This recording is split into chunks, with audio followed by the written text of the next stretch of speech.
തമിഴ്നാട് രാഷ്ട്രീയത്തിൽ പുതിയ ചരിത്രം കുറിച്ചുകൊണ്ട് നടൻ വിജയ് മുഖ്യമന്ത്രിയായി സത്യപ്രതിജ്ഞ ചെയ്തതിന്റെ ആവേശം കേരളത്തിലും അലയടിക്കുകയാണ്. ആരാധകർക്കൊപ്പം ഈ നിമിഷം ഏറ്റവും കൂടുതൽ സന്തോഷിക്കുന്നത് വിജയുടെ സിനിമാ ജീവിതവുമായി അടുത്ത ബന്ധമുള്ള ഒരു മലയാളിയാണ്. വിജയുടെ ബ്ലോക്ക് ബസ്റ്റർ ചിത്രം തുപ്പാക്കിയിൽ അദ്ദേഹത്തിന്റെ അച്ഛനായി വേഷമിട്ട തിരുവനന്തപുരം കരുമം സ്വദേശി ശങ്കരനാരായണൻ തന്റെ സിനിമയിലെ മകന്റെ രാഷ്ട്രീയ വിജയത്തെക്കുറിച്ചുള്ള ഓർമ്മകൾ പങ്കുവയ്ക്കുകയാണ് അദ്ദേഹം. 60 വർഷത്തെ തമിഴ്നാടിന്റെ രാഷ്ട്രീയ ചരിത്രം തിരുത്തിക്കുറിച്ചുകൊണ്ടാണ് നടൻ വിജയ് തമിഴ്നാടിന്റെ മുഖ്യമന്ത്രിയായി ഇന്നലെ സത്യപ്രതിജ്ഞ ചെയ്തത്. അതിന്റെ സന്തോഷം കേരളത്തിൽ അങ്ങോളം ഇങ്ങോളം നാം കണ്ടതാണ്. എന്നാൽ വിജയിയുടെ മുഖ്യമന്ത്രി പദത്തിൽ മറ്റാരെക്കാളും അഭിമാനം കൊള്ളുന്നൊരു മലയാളിയുണ്ട്. തിരുവനന്തപുരം കരുമത്ത്. കരുമം സ്വദേശി ശങ്കരനാരായണനാണ് അദ്ദേഹം.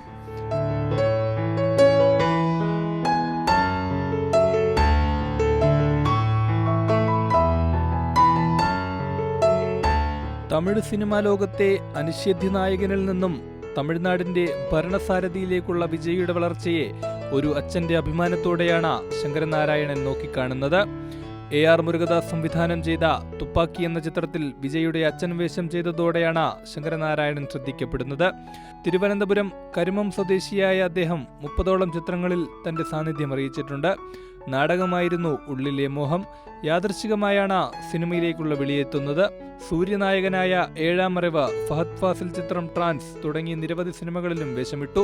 എന്നാൽ വിജയ്ക്കൊപ്പമുള്ള അഭിനയ മുഹൂർത്തങ്ങളാണ് തന്റെ കരിയറിലെ ഏറ്റവും പ്രിയപ്പെട്ടതെന്ന് അദ്ദേഹം ഓർത്തെടുക്കുന്നു. സെറ്റിലെ വിജയുടെ ലാളിത്യവും അച്ചടക്കവും അന്ന് തന്നെ അദ്ദേഹത്തെ അത്ഭുതപ്പെടുത്തിയിരുന്നു. എല്ലാവരോടും നന്നായിട്ട് സംസാരിക്കുക, ഒരു വലിയൊരു മെഗാസ്റ്റാറിൻ്റെ ഒരു എന്താണ് പറയുക, ടാൻഡ്രംസോ എന്താ പറയുക മലയാളത്തിൽ, ഇതൊക്കെ ഗമയൊക്കെ ഒന്നുമില്ല, വെരി സിമ്പിളാണ്. കൂടെ നടിക്കുന്ന നടന്മാരോടും എല്ലാം വളരെ ഒരു ഫ്രണ്ട്ലി അപ്രോച്ചാണ്. പിന്നെ വേറൊന്നും എനിക്ക് കണ്ടത്, ഈ ഷോട്ടിൻ്റെ ഇടയ്ക്ക് ചിലപ്പോൾ ഒരു ബ്രേക്ക് വരും, എന്തെങ്കിലും അഡ്ജസ്റ്റ്മെൻ്റ് ഒക്കെ ചെയ്യാൻ. സാധാരണ ഞാൻ വിചാരിച്ചു എല്ലാവരും കാരവാനിൽ പോയിരിക്കും, അങ്ങനെയല്ല. അടുത്ത് തന്നെ റൂമുണ്ടായിരുന്നു, അവിടെ വെയിറ്റ് ചെയ്യാൻ പറഞ്ഞു. അപ്പോൾ ഞങ്ങൾ 4-5 പേര് അവിടെ വെയിറ്റ് ചെയ്യുമ്പോൾ അങ്ങനെ അവിടെ വന്ന് വെയിറ്റ് ചെയ്തു. പിന്നെ എനിക്ക് വേറൊരു സർപ്രൈസ് എന്ന് പറഞ്ഞാൽ, എൻ്റെ അടുത്ത് അന്ന് ചെറിയൊരു ഫോണേ ഉണ്ടായിരുന്നുള്ളൂ. ഞാൻ പറഞ്ഞൊരു ഫോട്ടോ എടുക്കണമല്ലോ, അതിനെന്താ എടുക്കാമല്ലോ, അങ്ങനെ തന്നെയാണ് സെൽഫി എടുത്തത്. തമിഴ്നാടിന്റെ മുഖ്യമന്ത്രി കസേരയിലേക്ക് വിജയ് എത്തുമ്പോൾ കരുമത്തെ വീട്ടിലിരുന്ന ശങ്കരനാരായണൻ ആ പഴയ സിനിമാ ലൊക്കേഷൻ ഓർത്തെടുക്കുകയാണ്.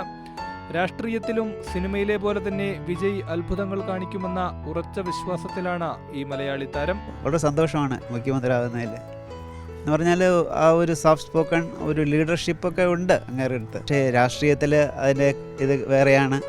അതൊക്കെ മനസ്സിലാക്കിക്കൊണ്ട് അങ്ങേര് നന്നായിട്ട് വിജയിക്കട്ടെ എന്നാണ് എൻ്റെ ഒരു ആഗ്രഹം. വേറെ ഒരു പ്രോബ്ലമൊന്നും വരാതെ ഫുൾ ടൈം ചീഫ് മിനിസ്റ്ററായിട്ട് തുടരട്ടെ, നല്ല കാര്യങ്ങളൊക്കെ ചെയ്യാൻ സാധിക്കട്ടെ എന്നുള്ളതാണ്. ആരാധകർക്ക് നടൻ വിജയ് എങ്ങനെയാണോ അതിനേക്കാളേറെ തമിഴ്നാടിന്റെ മുഖ്യമന്ത്രി പദത്തിൽ ജോസഫ് വിജയ് ശോഭിക്കുമെന്ന് തന്നെയാണ് ശങ്കരനാരായണനും കൂടെയുണ്ടായിരുന്ന അനുഭവത്തിൽ നമ്മോട് പങ്കുവയ്ക്കുന്നത്. തിരുവനന്തപുരം കരുമത്ത് നിന്നും ശങ്കരനാരായണനൊപ്പം മുഹമ്മദ് നൗഫൽ, കൈരളി ന്യൂസ്, തിരുവനന്തപുരം.